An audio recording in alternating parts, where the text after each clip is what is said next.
Bonjour à tous, nous sommes le 22 juin. En cette fête, ce jour, nous fêtons beaucoup de grands saints martyrs, Saint John Fisher et Saint Thomas More. Vous savez, j'ai une faiblesse pour Saint Thomas More, patron des journalistes, patron aussi des communicants, patron des hommes politiques, surtout patron des hommes politiques. Lui qui a été le grand chancelier de la cour d'Angleterre, à l'époque d'Henri VIII, sous Cromwell, une personnalité d'une culture incroyable, d'une liberté d'esprit aussi magnifique, l'ami d'Erasme. Saint Thomas More, c'est un homme d'abord un vrai, un homme amoureux de sa famille, de sa femme, de ses enfants, un homme chrétien, profondément chrétien, habité par la foi chrétienne, c'est-à-dire la vérité qui nous rend libres. Comme chantait Florent Pagny, vous pouvez tout me prendre, mais vous ne m'enlèverez pas ma liberté de penser.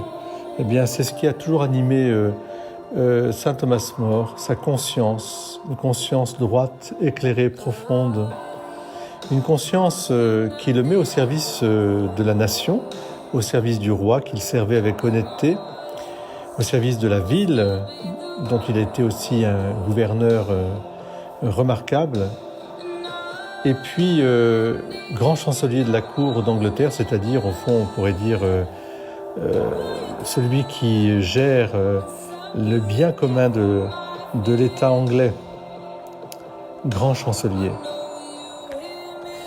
Et restant propre, restant honnête, restant aussi, je dirais, sans jugement sur les personnes, mais gardant sa liberté de penser sur les actes que ces personnes posent.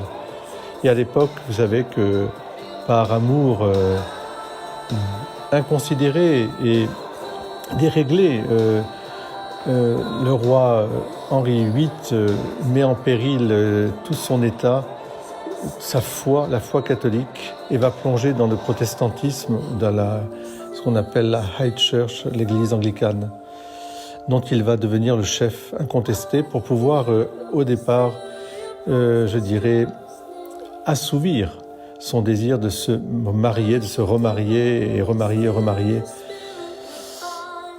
Et Thomas More gardera toujours une grande estime pour le roi Henri VIII, qu'il sait être l'objet de ses passions, mais qu'il vénère et qu'il honore comme roi.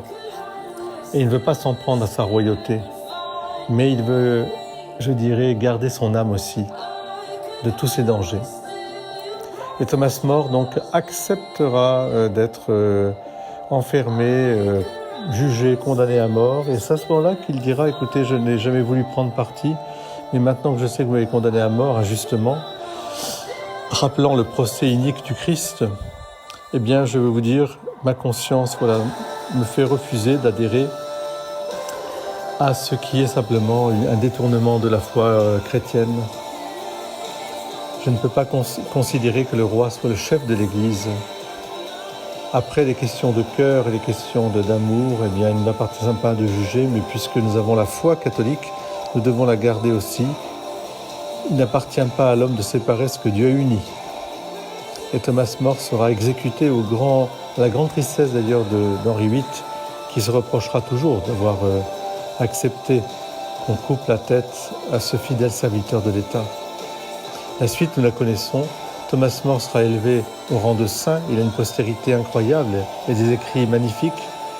Et Henri VIII restera comme un roi, je dirais, malheureux et qui a plongé aussi l'Angleterre dans un schisme qui deviendra ensuite une séparation avec l'Église catholique. Prions pour notre belle Angleterre que nous aimons tant, pour nos cousins d'Angleterre, pour la reine qui a fêté son anniversaire de règne, et portons ce cher pays dans notre prière. Saint Thomas More, priez pour nous. Amen.